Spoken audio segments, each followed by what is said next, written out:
L-S-O-N, Kevin Tolson. Thank you for coming. I'd like to begin by reading a statement from the families, some of the families of some of the victims.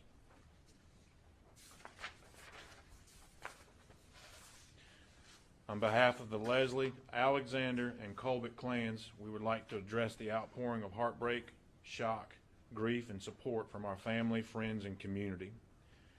We are truly in the midst of the unimaginable. The losses we are suffering cannot be uttered at this time. While we know there are no answers that will satisfy the question why, we are sure of one thing: we do not grieve as those without hope. Our hope is found in the promise of Jesus Christ, and we are enveloped by peace that surpasses all understanding. To that end, our hearts are bent towards forgiveness and peace, toward love and connectedness, toward celebration and unity. We honor all of those involved in this story with prayers and compassion, specifically for the Shook family, the Lewis family, and the Adams family. As Robert Leslie would say, when peace like a river attendeth my way, when sorrow like sea billows roll, it is well with my soul. If you would like to do something for the family, Ada and Noah would want you to stock the free pantries and libraries in your community. Barbara and Robert will want you to be good stewards of what you are given, leaving every place better than it was before you got there. Ada, Noah, Barbara, Robert, and the rest of the family would ask any memorials or gifts to be sent to Camp Joy, North Carolina, 918 South Pleasantburg Drive, Greenville, South Carolina, 29607, in honor of hope and the promise of eternity. The Leslie, Alexander, and Colbert families, April 8th, 2021. Folks, there's nothing more powerful that I can say today, or you can print, or you can broadcast, than the words that I just read. We have probably more questions than what you do about this case right now. We are working hard to provide some answers. Obviously, one answer is why. That is a question that we are probing as we speak with numerous investigators. We hope to be able to get to those answers and provide some why to the family, most importantly. Out of respect for the families that are victims of this, I'm only going to discuss information that has been released to them. Again, that's out of respect for the family. Also, out of respect for the family, please understand that speculation is very harmful to them right now. Rumors that spread are very harmful to them. We're trying to provide them with the best information that we can, and I ask that you do that as well. Also, the family has asked that they not be contacted right now.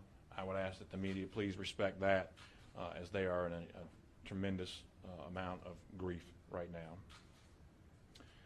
So this is what we know currently. Yesterday evening at about 4:44 p.m., York County Public Safety Communications received the following two 911 calls. 2021, 16 hours, 43 minutes, 4 seconds. Yes, I need to get an ambulance and marshals, I guess, heading toward an address in Rock Hill, please. Okay, what's that address, please? 4456 Marshall Road, Rock Hill, South Carolina. All right, what's going on there? This is just on your sheet metal logistics services. I have two neck technicians on that location. I just had one call me screaming that he had been shot, and the other technician has also been shot and not responsive. All right, do we know how long ago this happened? My technician just called me literally 30 seconds ago. All right, make sure. And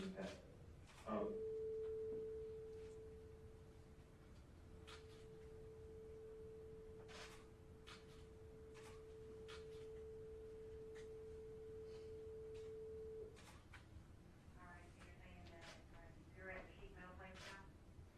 I'm in Gastonia right now. My technicians, we're eating an air conditioning company, and my two technicians are there. One just called me, he can't talk, he's screaming, I've been shot, and I asked him where the other one is. He said he's laying there and he's unresponsive, and he was shot also. I can't get any other information out of him. Okay.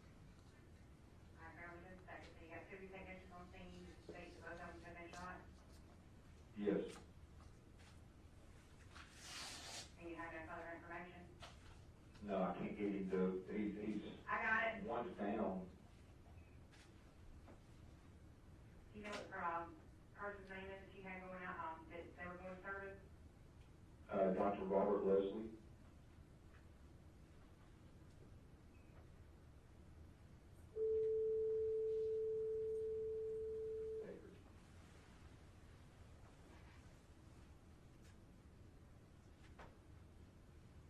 We don't know the status of their health whatsoever.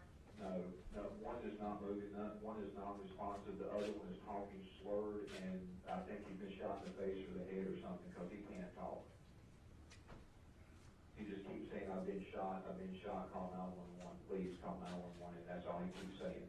Okay, what's the two technician's name?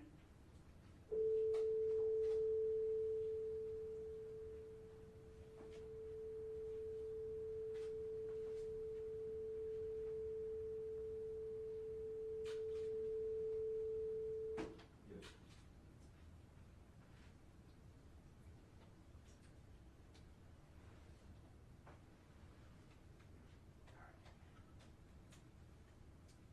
All right, and the person's name who made the service request?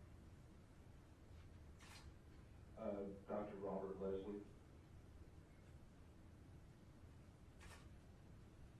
Robert Leslie? Leslie. Okay. All right, so that, and who, well, got him involved in the property owner? Yes. All right, and this is not characteristic of them at all? No, they've been shot. I mean, they didn't do the shooting, they've been shot. I was just making sure that it's not characteristic of them to, do prank calls or anything, we just don't. No, Drama. no. Nothing? No. Here, okay, and your name, please? All right, I have created some calls for service in here. All right, I have 704 now. Yes. All right, I've got police and EMS both on the way, okay? If you have any contact back with those people, just, Right. just tell them to remain there in a safe place, so we do have help come to them as quickly as we can, lights and siren, okay? All right, thank you. All right, thank you, bye-bye. Bye-bye. April 2071, 6:20 hours, 6:40 hours, and 47 seconds, 7 seconds. 2021, 15 hours, 46 minutes, 7 seconds. Georgia 801, do you police fire medical? Where to? Hello? 911. Yes, ma'am. I think we've had some trouble at 4456 Marshall Road. What's going on Marshall Road? I think there's been a bad shooting, maybe 4 people. Okay, so you think 4 people have been shot? I believe so. I was cutting grass out in the yard and I heard some shots. How many shots did you hear? About 20. It's automatic. I think there's 2 outside, 2 workers outside, and, Ms. Leslie's on the inside of the house. Are you over there with them, or are you on a neighboring property? I'm on the property, but I'm away from the house, because the guy walked out of the house. It was, I'm quite sure I've seen him from a distance. It looked like a black guy in black clothes carrying something red out of the house.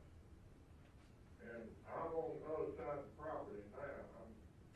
If the police or something come, I'll go over there with them, but I don't want to go back to the house. Yes, sir. Don't go over to the house.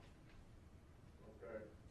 I can Do you see any of the people, like anybody outside? I saw one laying on the ground. It looked like, one of the workers. It was the guy working for heating and air guy. It looks like he's laying on the ground. I saw the guy running around, and I heard the popping, but I didn't realize it was shooting till I saw this guy laying on the ground.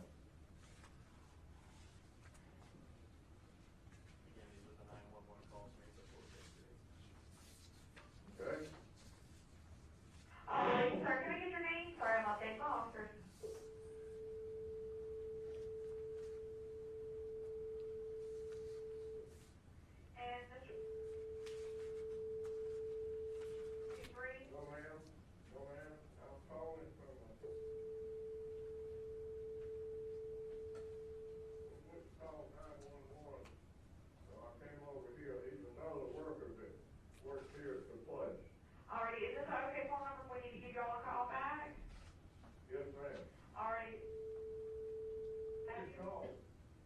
Ma'am? Y'all haven't had any COVID symptoms, have you? Well, ma'am, I've had both of my shots. I'm 80 years old. All right, where out on their property are you at? It's at the house. If you come to the arch, I'll meet him at the arch. It's 4456. No, sir, I don't need you to be our deputies. I don't need you to get close to the situation, okay? We don't want you getting hurt. I'm not gonna be. I'm almost a half a mile in the situation. All right, I'll let them know, but I've got the deputies on the way. Okay, you can call another number too. Okay. So,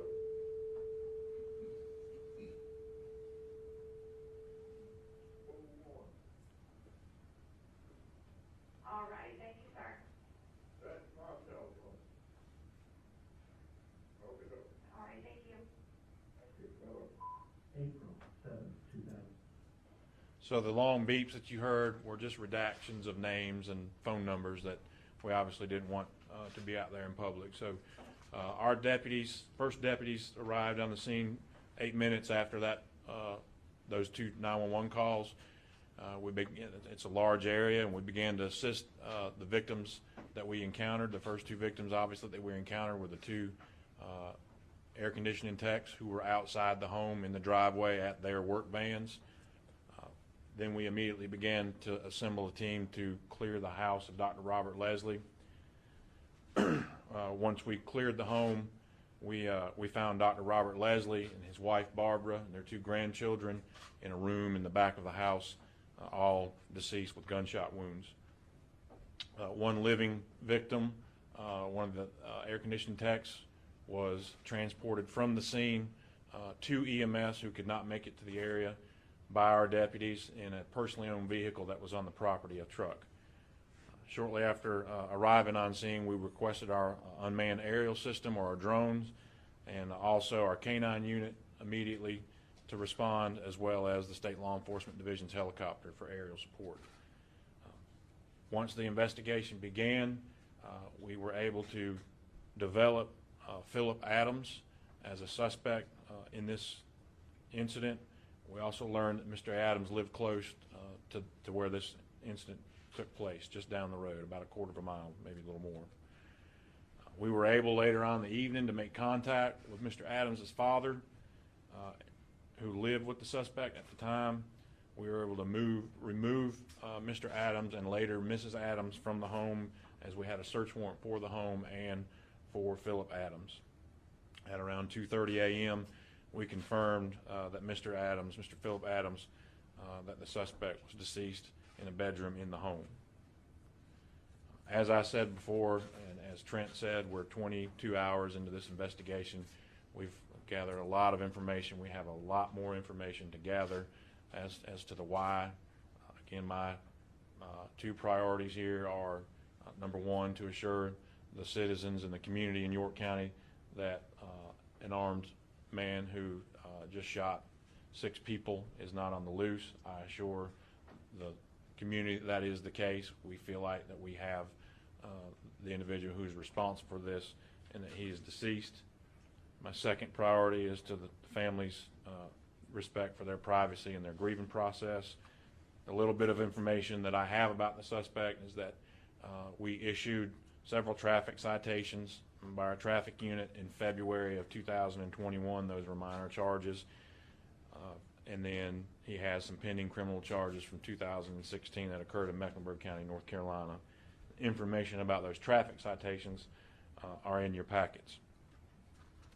I can't go without thanking our partners in law enforcement, the State Law Enforcement Division, the Rock Hill Police Department, the State Law Enforcement Division, Department of Homeland Security, the South Carolina Highway Patrol, the Chester County Sheriff's Office, and the many, many, many surrounding agencies who made contact with me and made contact with us throughout the evening to offer their assistance. We could not have had a successful investigation that we did without those folks' help.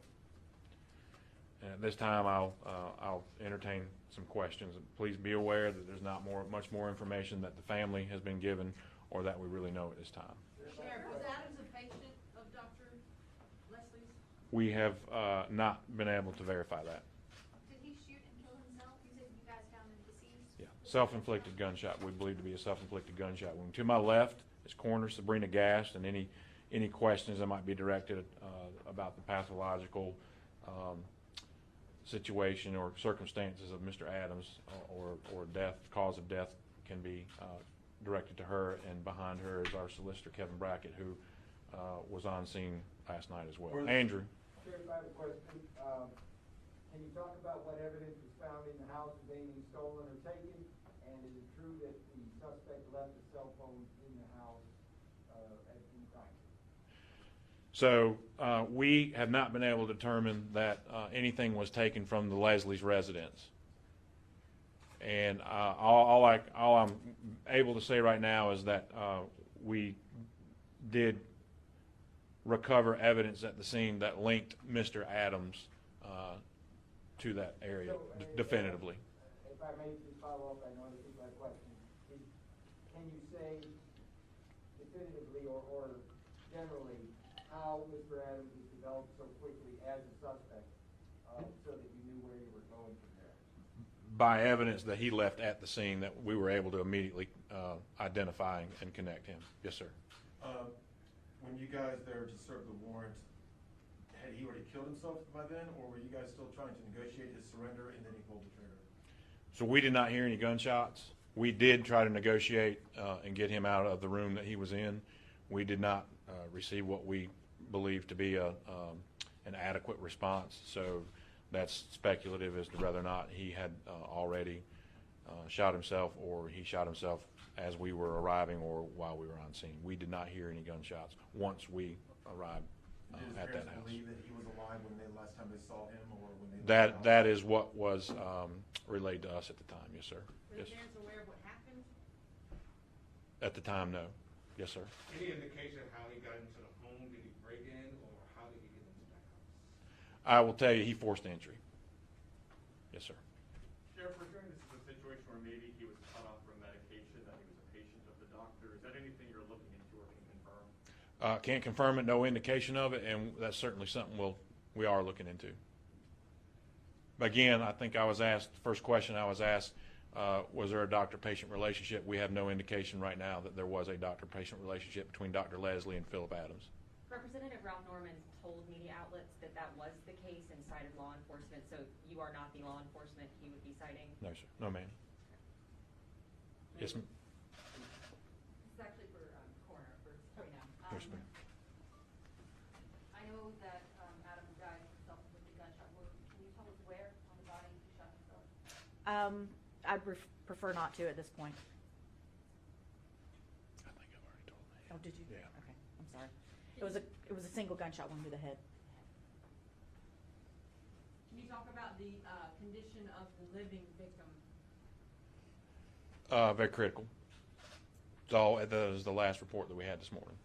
Were there others in the house at the time, in addition to the five who were killed and the one who was still? No, we believe that there were the two air conditioning techs outside, and then Dr. Leslie, his wife, and two grandchildren inside of the home. Sheriff, the 911 call, the second one referenced as many as 20 shots. Does the evidence on scene bear that out? I don't know about 20, but definitely multiple gunshots. Do we know what kind of weapon was used? Yeah, there were two types of weapons. One was a 45 and one was a 9mm. Sheriff, are you able to say how exactly Adams obtained those weapons? Is it legally, illegally? Well, we don't have any indication that they were illegally obtained. Was there anything found at the home where he was staying that might show some light as to why he did this, or any other evidence? Not right now. We don't have anything right now. There's nothing about this right now that makes sense to any of us, and that's why we're working so hard to try to get more information. When he left the scene, did he go to anywhere else, like maybe a nearby church, to try to get in there, or anywhere? Did he go anywhere? Do you know what his whereabouts between the two houses? We don't believe so. Based on what we've been able to piece together so far, we don't believe so. Do you know how long Adams was living with his parents? I don't. Do you know anything about his medical history, concussions, and anything of that nature? No, I don't. Were the kids living there, or were they out of town? Were they home from out of town? The children who were deceased, they live on the same property in Dr. Leslie's son and daughter-in-law's house. Two more questions. Sir, Mr. Leslie was a big part of this community. If you could take your sheriff's hat off for a second, how has their deaths impacted you personally? Dr. Leslie was a pillar in this community with what he was able to give back to this community. He was a longtime doctor. He had treated me in the past at his clinic.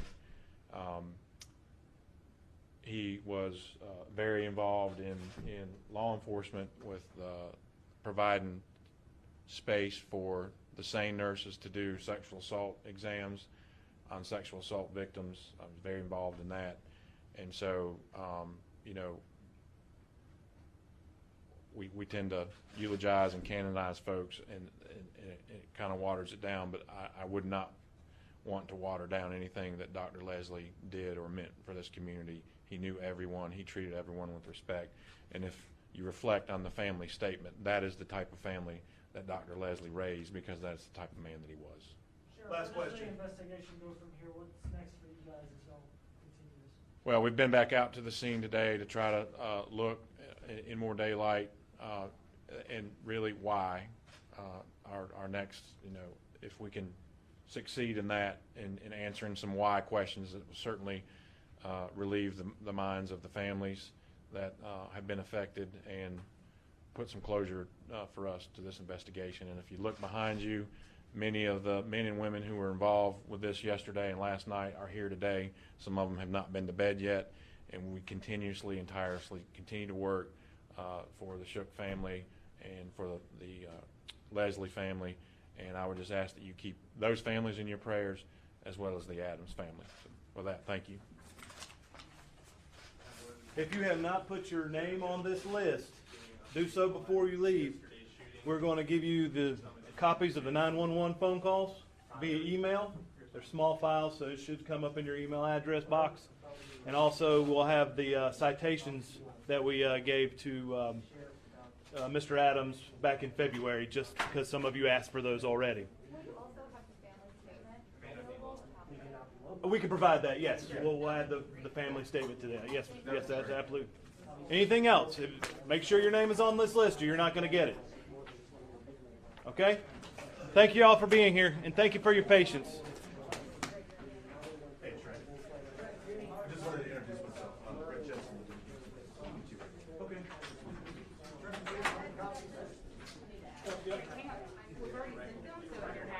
Oh, yeah. Correction. You may have already gotten these in your email inbox.